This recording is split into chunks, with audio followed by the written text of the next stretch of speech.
Yesterday here on the show, I told you about the story I read from The Blade about Culture Clash Records downtown having to launch a GoFundMe to try to save the business. They're targeting a $30,000 goal. And as of Thursday afternoon, when I clipped the story, I think they were at about $8,000 or $9,000. I normally don't talk randomly about GoFundMe accounts, but I'm a big fan of this place. Culture Clash Records has such a legacy in the city of Toledo. I'm a big fan of vinyl music, and I love having Culture Clash downtown. They put on some great events. It's moving downtown as well. Tim Friedman is joining me now on the Scott Sand Show. Hey, Tim. Hey, Scott. Thanks so much, man. So what's the deal? What's happening at Culture Clash, and what's the big problem that you're facing right now? Yeah, I mean, it's growing pains of sorts. As you said, we moved downtown, and we did so, really in the height of the pandemic in the summer of 2020. And my wife and I were able to purchase, I swallow hard by saying this, but we were able to purchase the building. Which is a great building. It's a great building. It's an amazing building, built in 1887. It's got so much history. Some of it is maybe mob-related, who knows? Huh. But, the thing is, we moved everything we could possibly move to just afford this building. And the reality is, like I said, it's so old that there are some things it needs. The reality is that we've been back and forth with the city in doing what we can to make sure it's absolutely as safe as possible, without, spending as much as we spent on the building in, fire suppression, et cetera. So what we're trying to do now is make sure that the city is as content as we are that the building is safe. And in doing so, then we get to move on to some of the next phases in what everybody who walks through those doors sees, which is a record store, an event space, and a bar, all free-flowing together. That's all we want for this place, and that's been the plan since the beginning. The reality, as I lay out in our GoFundMe video, is that we spent tens of thousands of dollars through architects and going back and forth with building officials in the city in exactly what I'm talking about. So that happened last year. And then this year, the reality is that sales have been down. It's nothing more simple can be said is that everybody is feeling the pressure this year. Everybody's seeing costs go up everywhere.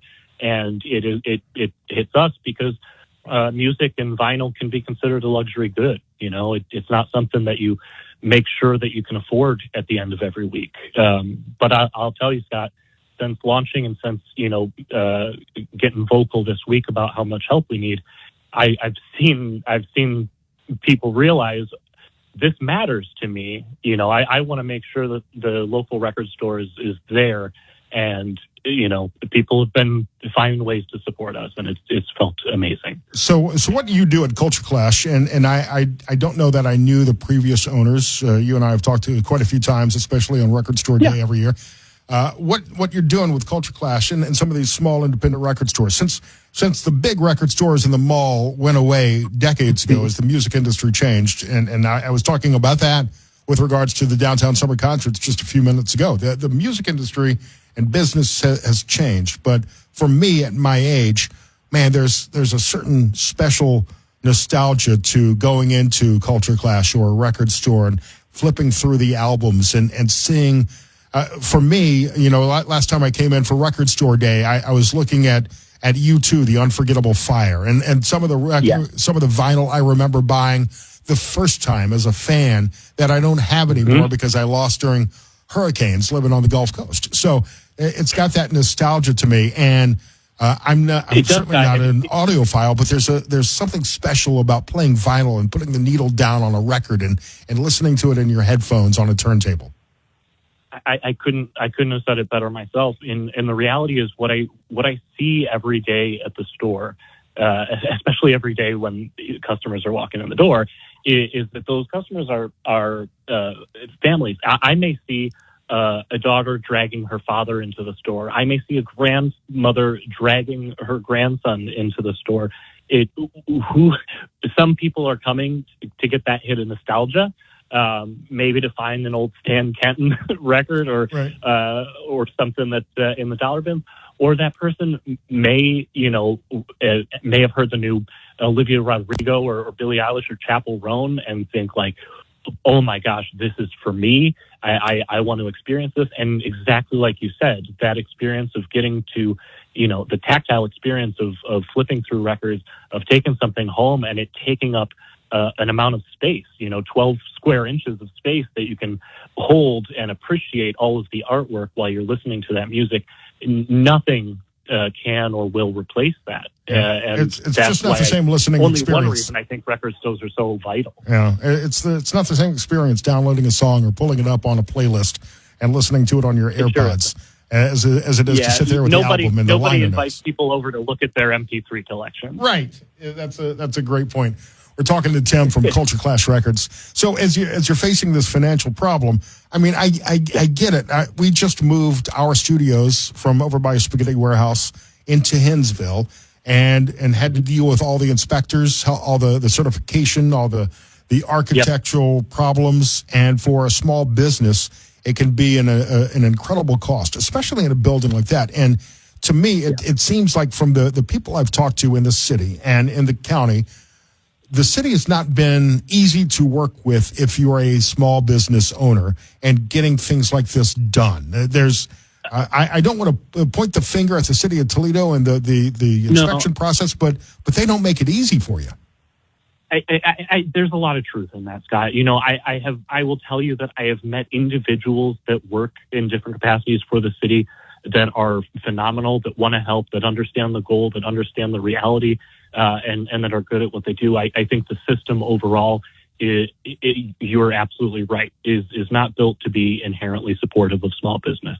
And I'll tell you, I'll be the first to admit that, I've got a bit of naivete going on. I turned 40 this year, which isn't nothing, but for somebody to own this chunk of downtown property in this business, I'd like to think I'm relatively young, and with that comes this. Again, I bit off a lot. I bit off maybe more than I could chew with this property, but in truth, I don't think that's true. I think I can handle this, and I think the reality is what this building represents to Toledo and can be in terms of events and more live music. I think that's so important, and I think we really are on the right track. I held off. I've never wanted to, ask people for donations like this, and I held off as absolutely long as I could. And the reality is we can see a finish line with everything we've been working through with the city, and that's the only reason I feel comfortable enough, asking for help getting to that goal. And I would like to hope that the people who understand the heritage, the legacy that the Culture Clash name has in Toledo is worth keeping. You've got a great location there. You've been a fantastic neighbor in downtown Toledo. You've put on some wonderful events in your parking lot and in the store, Switchboard, the bar in there has been it's a fantastic destination in downtown Toledo.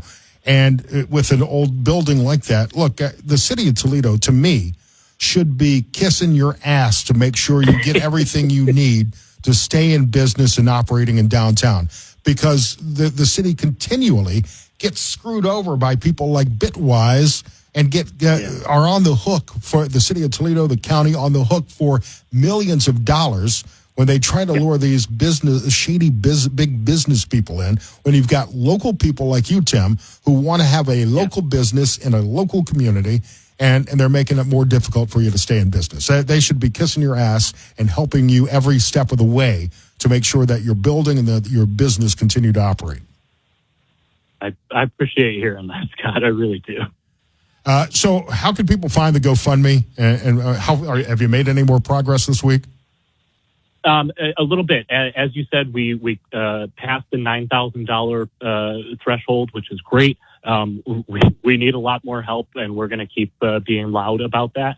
So a couple things that you can do. It's very easy to remember, cultureclashrecords.com. There at the top of the page will be a banner that will lead you to the GoFundMe. If you've got a memory for it, it's gofundme.com/f/save-culture-clash. Don't remember that. Just go to cultureclashrecords.com. And look, if you don't have it to donate, but you could use a record or a T-shirt, a Boogie Records T-shirt or a Culture Clash shirt, then just stay at Culture Clash Records and buy that instead. So those are some ways you can help. You can also help just by sharing the link or sharing our posts online, talking to people. If you have favorite memories of Culture Clash, share them with people. Talk about how important this small business is. You said it. It's a legacy. 20 years of Culture Clash in Toledo. I have only been a part of a fraction of those as the owner.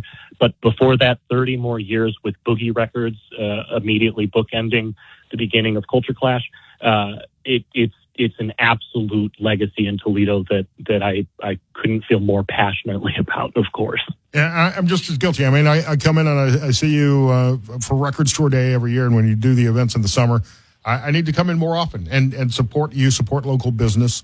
And again, find the GoFundMe on the Culture Clash Records website. Tim, keep us posted on this. If you support you, the music won't let you down. Yeah.